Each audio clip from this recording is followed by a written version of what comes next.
Dan Illman, Matt Bernier, race number 8 at Oaklawn Park on Friday, a very important Kentucky Oaks prep race. It's the Grade 3 Fantasy, obviously for 3-year-old fillies. We're going a mile and a 16th. You can bet the race, you can bet the card with a new DRF Bets account. Deposit $100, bet with $250. Learn more at bets.drf.com.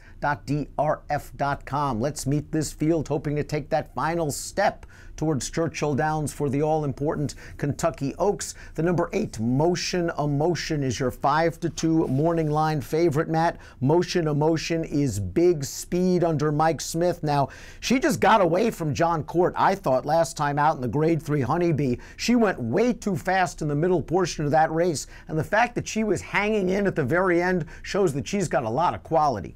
Yeah, I think she's a game filly. The question now is, can you harness that energy like you did 2 starts back in that N1X where she went out there and just absolutely pounded the field?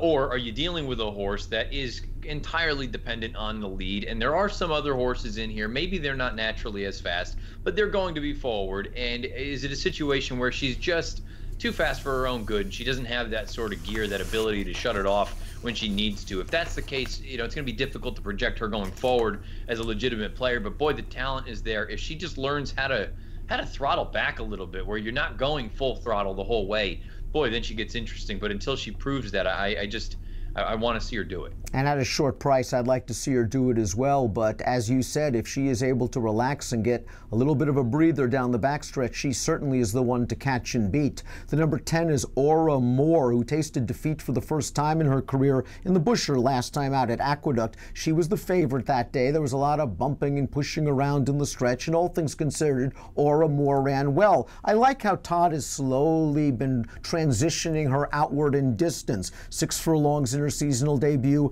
out to the 1-turn mile last time, now making her 2-turn debut. Good tactical speed. It'll be interesting to see what we get going out to 2 turns. If you look at the pedigree at face value, it shouldn't be much of an issue. She's by Orb. There is a part of me, though, that looks at the Busher, and you see that Espresso Lady came back. She ran this past weekend at Aqueduct. She earned a 74 buyer. And you're right, they were bouncing off of one another, but they were also all across the track, about a 4-horse photo. And that usually, to me, on dirt is not a positive thing. So, again, she's another one.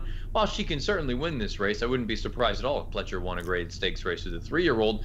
I just at a shortish price, I kind of want to be against her. The 12 Oxy Lady arguably was best in the Busher. Javier had her in behind horses turning into the stretch, and the hole opened up very briefly at about the 3/16 pole. And I'm not sure whether Oxy Lady just couldn't accelerate at the right time, but when that hole closed, Oxy Lady was completely shut off. It is to her credit that once she was able to regroup and get to the far outside, she re-rallied and finished second. Now, she was vanned off the track after they discovered some superficial cuts. Maybe they were talking about the Ashland. Maybe they were talking about the Gazelle. They decided to wait an extra week for the Fantasy, and they were rewarded with a terrible outside post position. Yeah, it's certainly not ideal. I have to be honest, I've been a little bit of a fan of hers, but there's a part of me that looks at it and says the Busher and the Tempted, those to me were her 2 best races thus far throughout her career. They were both going 1 turn. They were both at Aqueduct. I do wonder, I had thought that distance in 2 turns wasn't an issue for her, but I'm starting to wonder perhaps she's better at a 1-turn configuration. And also the Busher, you mentioned Espresso Shot. A couple of other horses have come back out of that race, and they haven't run very well either. So that race still has to prove that it can flatter horses like Oxy Lady and Aura Moore. Let's look at the Timeform U.S. Pace Projector. Not surprisingly, Motion Emotion, the 8, expected to make the running. Let's talk a little bit about the 2 and the 4. We'll start with the 2, Philly Joel, another one coming out of the Busher. She pushed the pace that day. She ran well 2 starts back in the Busanda, going a mile and an 1/8, when always shopping a filly that just wanted a little bit more ground than Philly Joel. Took advantage of that 9-furlong situation. Philly Joel breaking from the inside post, not as fast as Motion Emotion. She probably takes up a tracking spot. Yeah, I would agree with that. She's probably going to be a couple lengths even off of a horse like Motion Emotion. My concern with Philly Joel, 6 lifetime starts, I just don't see any giant progression through those 6 starts. I think she's fine. She's honest. I don't think she's totally overmatched in here. 20-1 sounds about right on the line, but I haven't seen any sort of real progression here as a 3-year-old, and I don't want to find out that Friday is not the day that she's not going to take a step forward. She was racing for Rudy Rodriguez in New York. She'll be conditioned by Juan Alvarado on Friday. Here's the formulator fact for Alvarado. Again, take it with a grain of salt. This is a big-priced horse. I wouldn't let this formulator fact dissuade persuade you. Alvarado over the past year, 0 for 24. The 3 Irish Mischief, beaten favorite last time out. First start against winners for trainer Brad Cox. She was up and on the pace that day, and it's going to be interesting to see if she can sit and finish, because that's really going to be key for her. Yeah, so far that when 2 starts back, that came in gate-to-wire fashion, and I understand anyone that wants to argue that of the 2, her and Lady Apple, they both exit that most recent run. Lady Apple had the better trip of the entirety of it because she was out in the clear, and you had Irish Mischief down toward the inside. I just kind of looked at it and said, you know what, I thought it was a fine enough effort, but I think she got turned away by a better horse. Fans of Irish Mischief will note, though, she's been favored in all 4 lifetime starts, including 2-5 against Motion Emotion back in January. She'll be a much bigger price this time around. As for Lady Apple, who beat Irish Mischief last time out, she has really taken to the Oaklawn racing strip, and I think she can sit a second flight trip here under Ricardo Santana Jr. That fig 2 starts back, albeit in the slop, puts her right there. Yeah, I don't think she's fast enough to get up there and push a horse like Motion Emotion. And if you're a fan of hers, I don't think you want her pushing her anyway. I think you want to be taking up sort of that second flight. I agree with you. If you believe the buyer from 2 starts back, she's close. I like that the stretch out in distance, it didn't look like she was slowing down, and Timeform was more charitable about that race than buyer was. If you take the 20 off the Timeform rating, that puts her at a low 80 again. That puts her right there. Cosmic Code, the number 1, like Irish Mischief, trained by Brad Cox, and like Irish Mischief, has been burning a lot of money throughout her career. She has lost at 2-1 or less in 4 of 5 lifetime starts, but maybe this time around she gets a good setup under John Court. She breaks from an advantageous inside post position and can save ground behind a fast pace.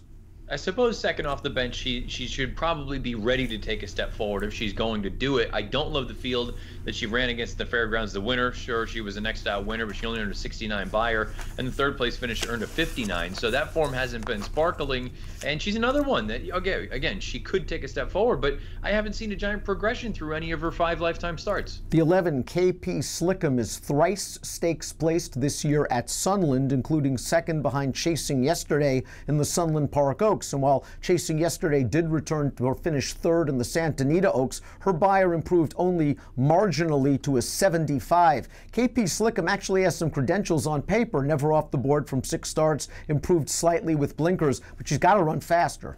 Got to run faster. Another thing that I don't love in a spot like this, sure, she has technically won a maiden special weight race, but she has never finished first. She's never crossed the wire first. And to me, I find it difficult to imagine her doing that here on Friday. Destiny Over Fate was in a little tough last time out against the Maryland-based filly La Citas, who is in quite a roll right now, but I certainly expected her to run better than that. She was last, and in many of her races, Destiny Over Fate is rank. She pulls, she refuses to settle, and I think that saps her stretch speed. Destiny Over Fate is going to have to get in behind horses and relax in order to run her best, but she's now with a new barn. Yeah, I mean, maybe the run 2 starts back gives her a puncher's chance at a minor reward. I don't think it's fast enough to get the job done.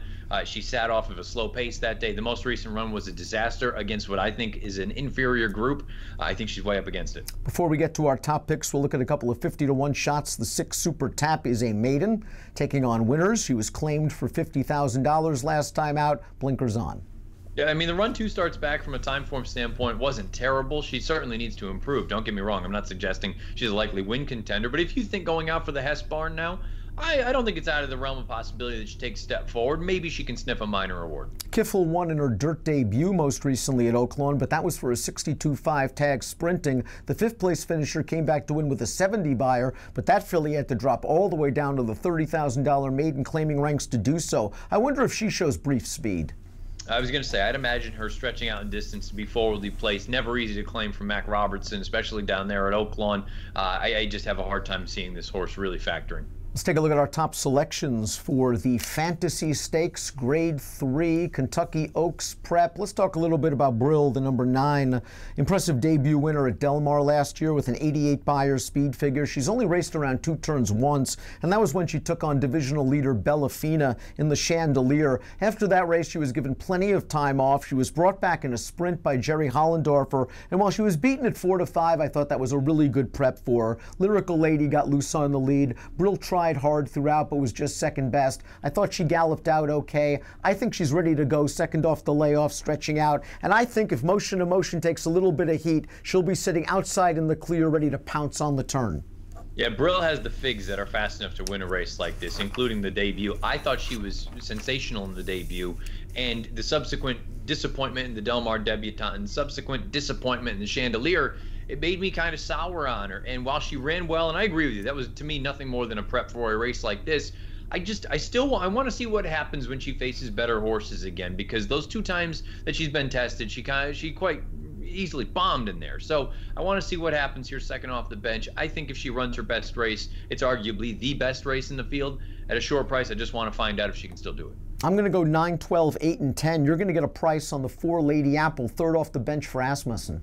And she needs to prove that she belongs here. I think the Beyer's a little bit light from that most recent run. I think it could be a little bit on the faster side. And if you think she continues to improve and she continues to trend upward, which that's the big thing for me with this field of fillies. I've at least seen progression from her over these past handful of races. Some of the other girls, I've seen sort of static movement from them. I just want to give her a chance at a decent number. Give me numbers.